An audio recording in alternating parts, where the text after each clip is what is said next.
This video is a continuation of exponential functions. In this video we're going to talk about graphs of exponential functions, and there are a few prerequisites you must have prior to watching this lecture, otherwise you're going to be completely lost. You should know as much about functions as possible, just general functions like how to evaluate a function.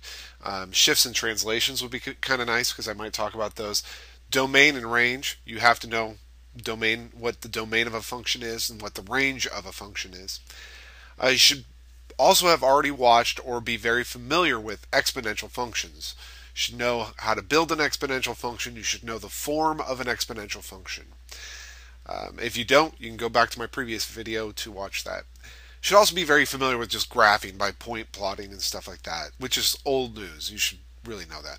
And then finally, this last one, power functions, you might not be super familiar with, so I will reintroduce that in this lecture, but we're going to use it to kind of compare an exponential function to other graphs. Now recall that an exponential function is just a function of the form p of t is equal to p naught b to the t. Again, where the base here cannot be 1 and it must be positive. And the base is also called the growth or decay factor. P naught is called the initial population. Now when you're graphing, generally we just want generic axes when we're graphing. So often when we graph, you'll see that a lot of instructors or a lot of textbooks will use the following notation. F of x is equal to a times b to the x.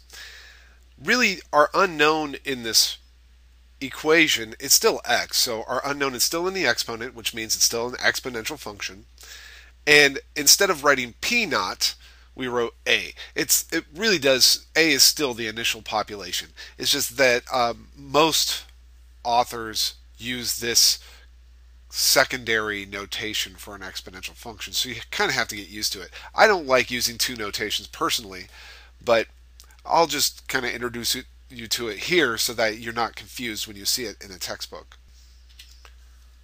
So let's consider the two following functions. F of x is equal to 2 times 5 to the x, and g of x is equal to 2 times 1/5 to the x. We're going to compare the graphs of these. What we want to do is make a table for each of them first, and then we'll plot points for those that exist on those tables and then compare their graphs. So for the first one, I'll go ahead and create a table. And when you're choosing values for your inputs, try to be intelligent with your values. You want to choose both negative and positive values if you can. In this case, I'll choose -2, -1, 0, 1, and 2. It's because exploring what the function values are when your inputs are negative is kind of important. So let's see. It's going to be 2 times 5 to the -2 power, which is going to be 2 times 1/5 squared, which is going to be 2/25, 2/25. Now, if you recall from all my previous discussions about exponential functions, that I know if I'm going to increase the value of x by 1, so I'm going from x equals -2 to x equals a -1, I'm going to multiply the output of 2/25 by the base, and the base here is 5. So I would expect this next value to be 2/5, because that's 2/25 times 5. That's what I would expect it to be. Let's just see if that's true. So 2 times 5 to the -1st power is the same thing as 2 times 1/5, or in other words 2/5, which is exactly what I thought it would be. And again, using the fact that this is an exponential function, take another step, a single step in the x direction means I'm going to multiply the output by 5 again. It'll get me a 2. And you can double check that again. 2 times 5 to the 0th power, well, 5 to the 0th power is just 1, so that's 2. And now multiply this by 5, I'll get 10. Multiply that by 5, I get 50. You see how easy it is once you realize you're just multiplying by 5s. So that's not so bad. So there's our table for f of x. let's look at a table for g of x here. Again, I'm going to do -2, -1, 0, 1, and 2. In this first case, when I plug in a -2, I'll get 2 times 1/5 to the -2 power. And remember that negative, I can rip off the negative off the exponent. It will give me the reciprocal of what's on the inside. So that's 5 over 1, all being raised to the second power. Well, that's 5 to the second power, or in other words, 25 times 2 will be 50. So this is 50. Now again, the base of this one is 1/5. So I know that every single step that I go in the x direction, the output will be multiplied by 1/5. So I should ask myself, what's 1/5 of 50? Well, I know that's going to be 10, but let's just double check that. 2 times 1/5 to the -1. 1/5 to the -1 is the same thing as 5 over 1 to the first. And that's just 5. 5 times 2 is 10. So that does work out. And take another step, and we'll be multiplying 10 by 1/5, which will give me 2. We can double check if you want. 2 times 1/5 to the 0th power is just going to be 2 times 1, which is 2. And then, again, take 1/5 of 2, that's going to be 2/5. Take 1/5 of 2/5, that's going to be 2/25. There we have our table of values here. Now we'll go ahead and make some graphs. So I've set up some axes here, and we're going to go ahead and plot these points. Now, if you look at the previous tables here, I'll go ahead and plot f first. And if you want, you can pause the video, write those down. I'll just say that I know those numbers right now, and I'll go ahead and plot them out. So I've plotted the points in here, and I've connected them with a smooth curve. Now, a couple things you should note here. One, the curve is increasing. So let's go ahead and note that. It's increasing. And it's increasing because the fact is that our growth factor is 5. In other words, each step we're multiplying by 5. So obviously, if you're talking money and every day you multiply the amount you have by 5, you are increasing the amount of money you have. So increasing, and I'll say because the growth factor, which is b for our a times b to the x business, our growth factor is greater than 1. If you keep multiplying the amount of money you have by a number that's greater than 1, you're going to get more and more money. So that's increasing. All right, so that's one thing that's super important to note. Another thing you should probably note here is this point that I've kind of really highlighted right there. That point is at x equals 0, y equals 2. And remember what I said about that a value, or this 2 value right here, in the exponential function. We call it the initial value. And the reason why is because that's where the graph is initially. In other words, at x equals 0. I always think of x equals 0 as the initial time value, because the x-axis is often in real life represented as a time axis.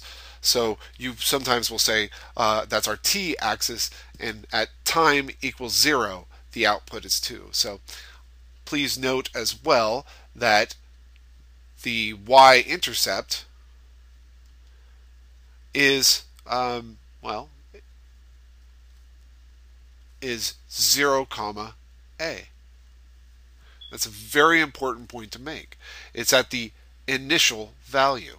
So this is kind of continuing all this conversation we had previously about exponential functions. That coefficient, that number in front of the base there, is always called the initial value. And that when you have a large base, you have an increasing function. Another thing you'll need to note about this function is that it's not only is it always increasing, but it also never goes negative. If you look at this function, see how this curve kind of approaches the x-axis? It doesn't actually go below the x-axis. It doesn't go into quadrants 3 or 4. So that means that the range of the function, the set of y values the function can take on, starts at 0, a height of 0, a y value of 0, and climbs all the way up, continues all the way up until infinity. You can't touch infinity, and in this case, it will never actually touch 0.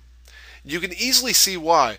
Plug in, let x equal, because some people will say, well, wait, if x is -3, it looks like it's touching the x-axis. It looks like it's at a height of 0. But if you plug in x equals a -3, you get 2 times 5 to the -3rd power. 5 to the -3rd is 1 over 125. So that's going to be 2 over 125. That's not 0. And in fact, plug in a negative billion for x. In other words, let x be super far to the left on this graph.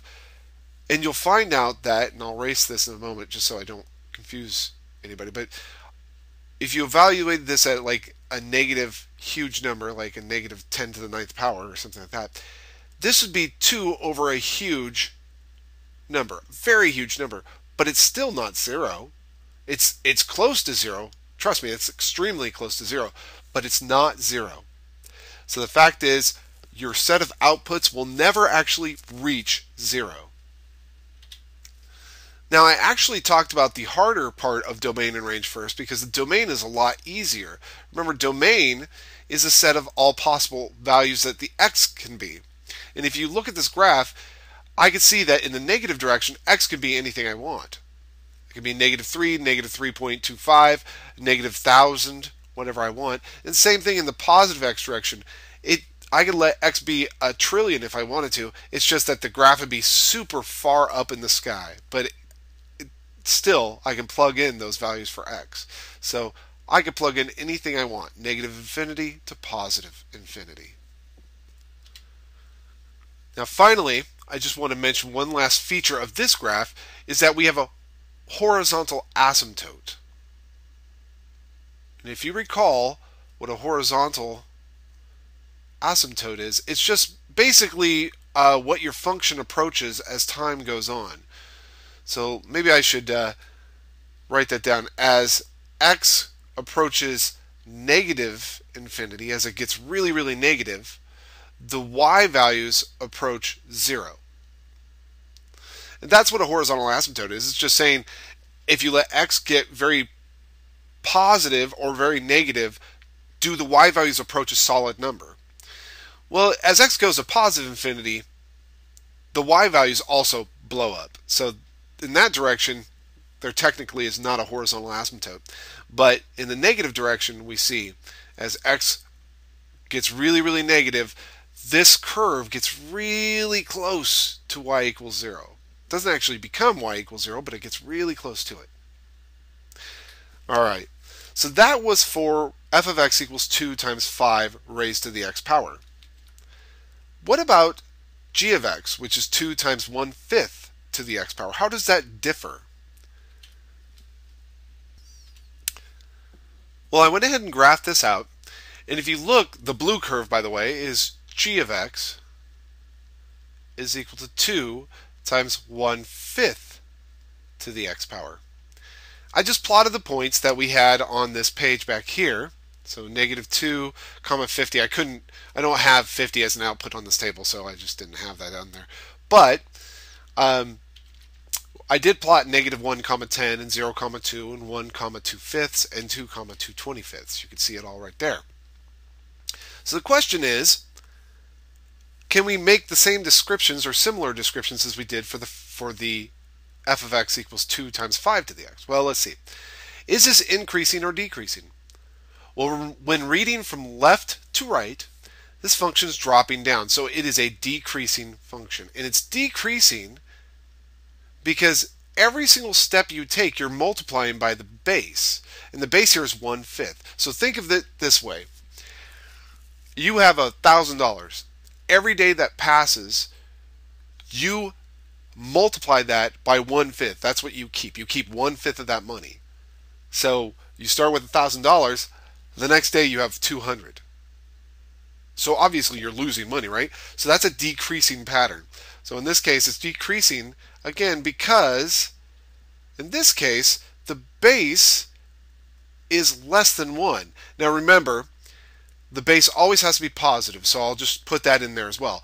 Base will always be positive for exponential functions. So it's decreasing because the base is less than 1, but obviously it has to be greater than 0. Turns out the y-intercept is still the same though. The y-intercept is just 0, comma a, or in other words 0, 2 in this case. The range actually is exactly the same as well. The range, the lowest the y values can be is 0, but they can't actually be that. They can only get close to it. And the y values approach infinity. It keeps climbing and climbing and climbing. Even the domain is the same. Domain here, I could plug any x value I want in.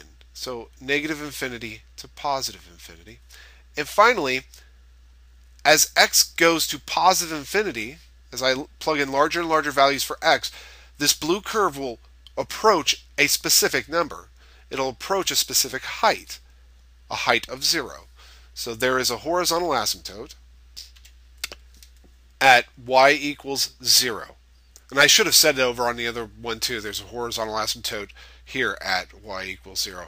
I didn't write it down, but that's what we say. There's a horizontal asymptote at y equals 0. And in this case, it's because as x gets really, really large, the y values just approach a height of 0.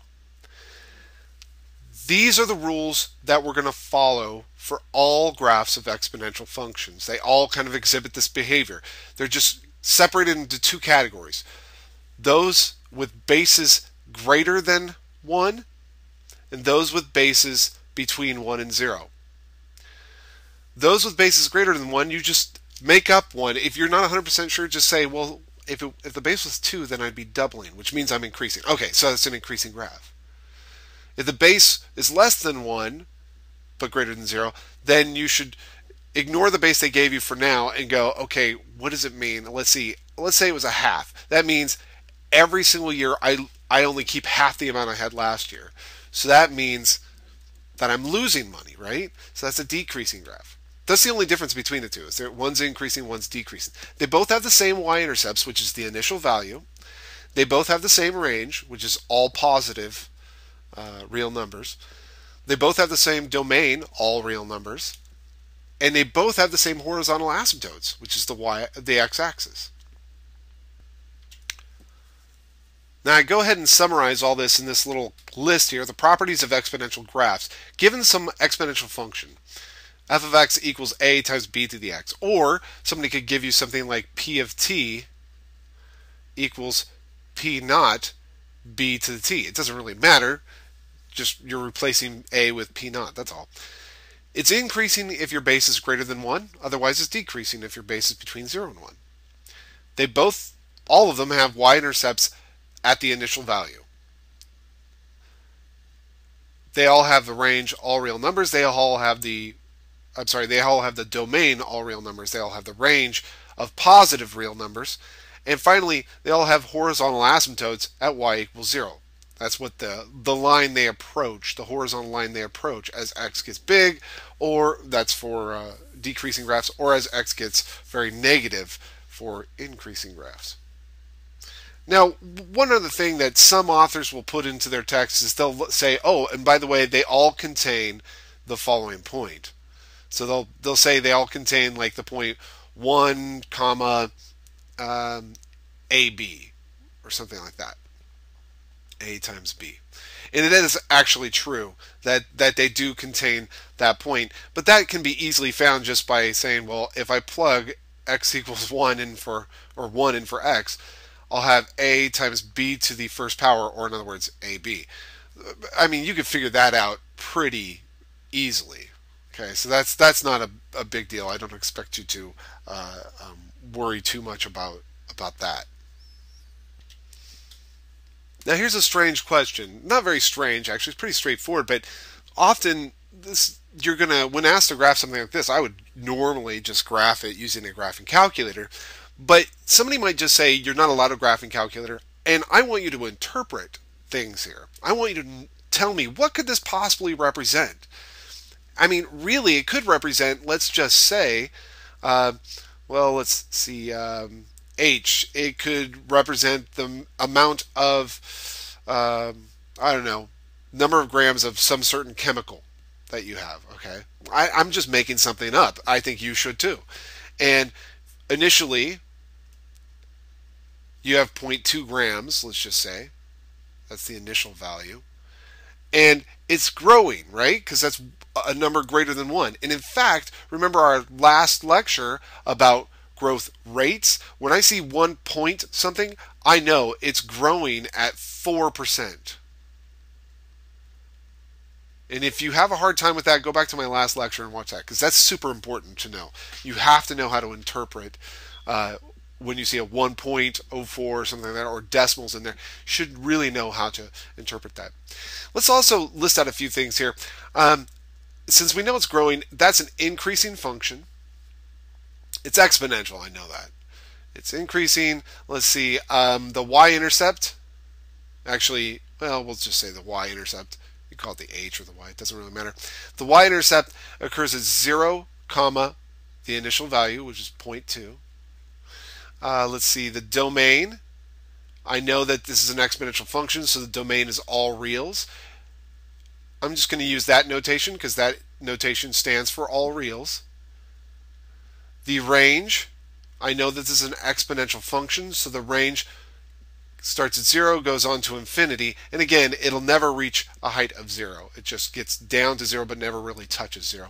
And I also know that I have a horizontal asymptote at y equals 0. Now, because I'm freehanding this, I'm not going to be like super great. One thing I do note is that, I don't know why this cuts off sometimes. Sometimes it cuts off when I move the page. But, there we go. Good enough. And that was an H.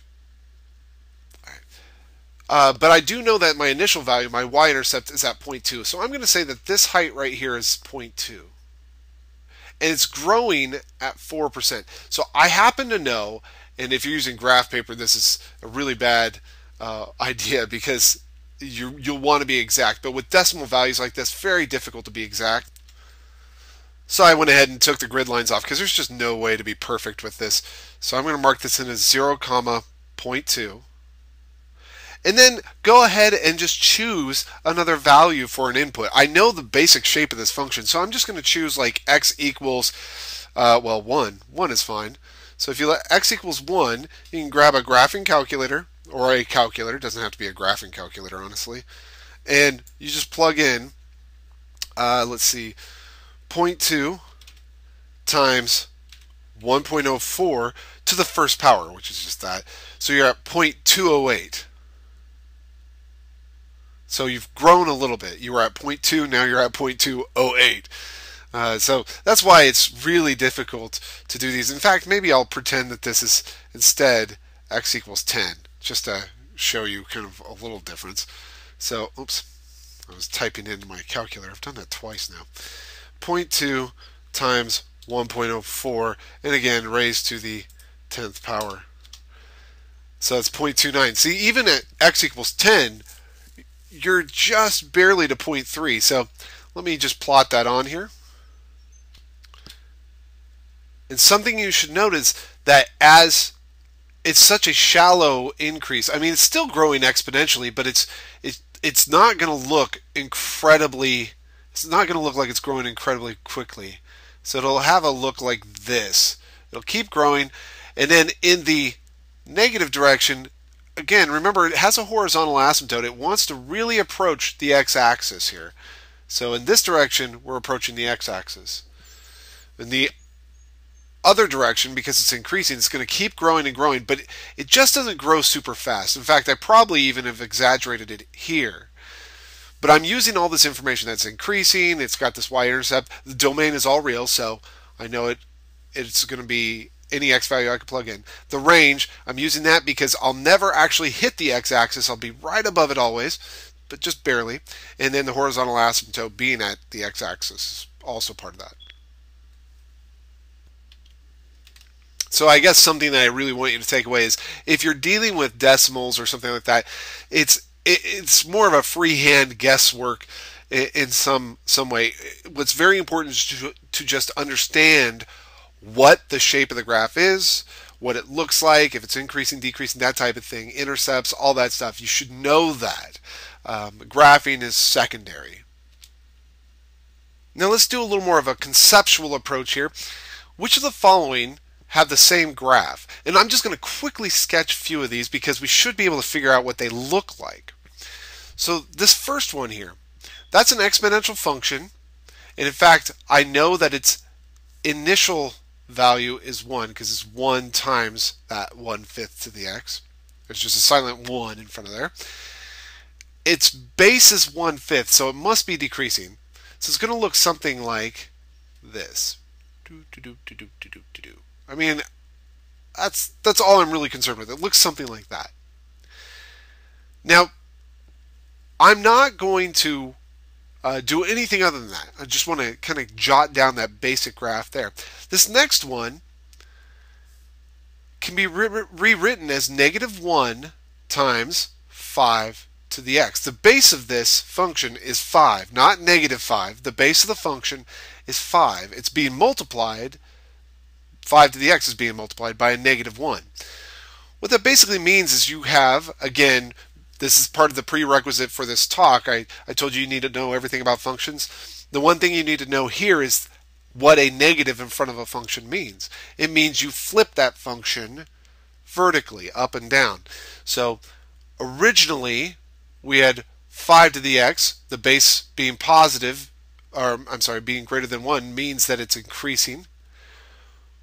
But then the coefficient being negative, we're multiplying this function by a negative, means it's going to flip about the x-axis. So this graph actually looks like this.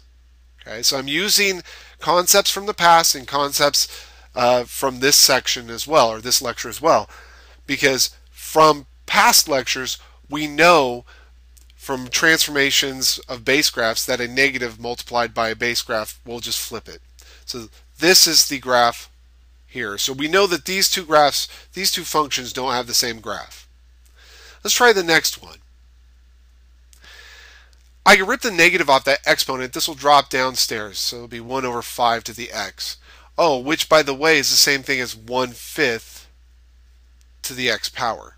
If you don't believe me, apply the x power to the 1, apply the x power to the 5, you'll get 1 to the x, which is just 1. 1 to any power is just 1. And then 5 to the x, which is 5 to the x. So this is just 1/5 to the x, which is exactly what this is right here. So these two have the same graph. Base of 1/5 means it's decreasing.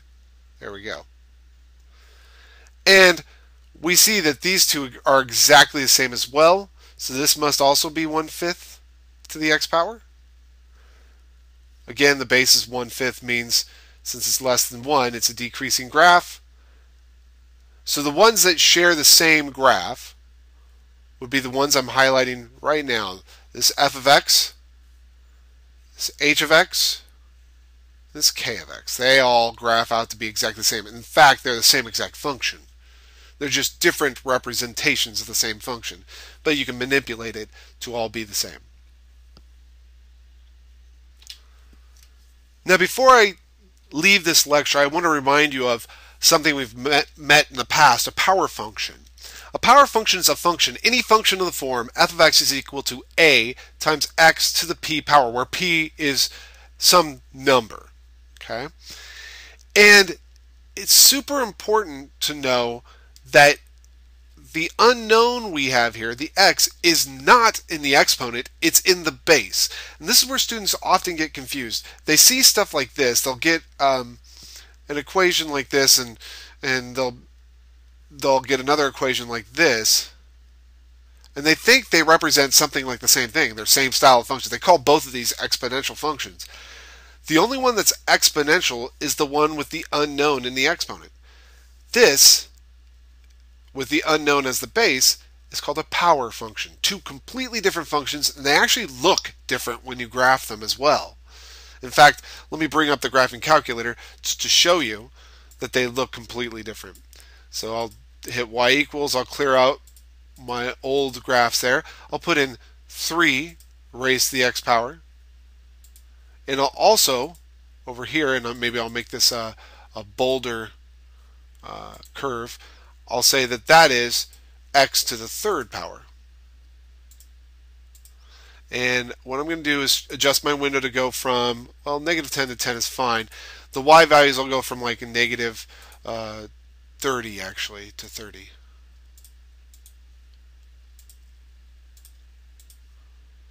So the first one that's going to graph is the exponential. See how that grows? Here goes the x to the 3rd power. While it may look like they are similar, they're only very close to one another on the right hand side, but not for very long actually. So just to let you know, the exponential function grows much faster. In fact, if I adjust the window and look at just x equals 0 to, let's just say 30. Actually, I shouldn't even go that far. I'll just go to 10. That's fine. 10. And I'll go from y equals 0 to, let's go to, I don't know, let's go to 5,000. The first one that's going to graph is the exponential. There's the exponential. And now, see how slow the cubic function's graphing? So the power function is not very powerful, is it? The exponential grows exponentially. So it doesn't look like it when you looked at that first window because they look very similar if you go to a standard window. So you have to be very careful because you can often be fooled by the window size that you're using. A window size like this makes them look kind of similar in the first quadrant, but they're not at all. So as our final example, we'll take a look at this kind of listing of functions here.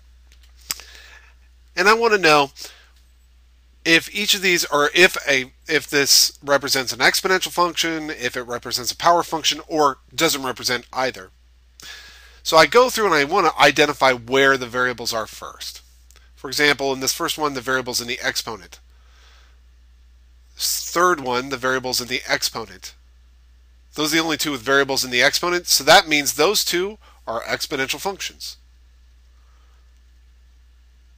That's the key defining characteristic right there. So these are exponential functions. I should make sure that I write the word functions in there because I just think that some people are kind of sticklers about that.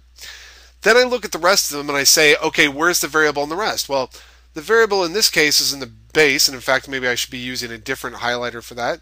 The variable in this second one is in the base, the variable in this one is in the base, and the variable actually in this one is also in the base. That does not mean immediately that these are power functions. Remember, a power function is of the form number times x to the p. In this first case, we have a number times x to a power, so that's perfect. That is a power function. That's easy to see. In this part D, I have a number 1 times x to a power. So that part of it looks like it's a power function, but then we have this plus 7 here. And that plus 7, once you add something to it, the power function definition doesn't have a plus number on the outside. So this is not a power function, nor is it exponential. It is neither. And finally, this guy right here, this is actually still a power function because this is just some number. The number happens to be 7 to the 2.14 power, but it's some number times x to a power. This is just a number times x to a power. So this is definitely a power function.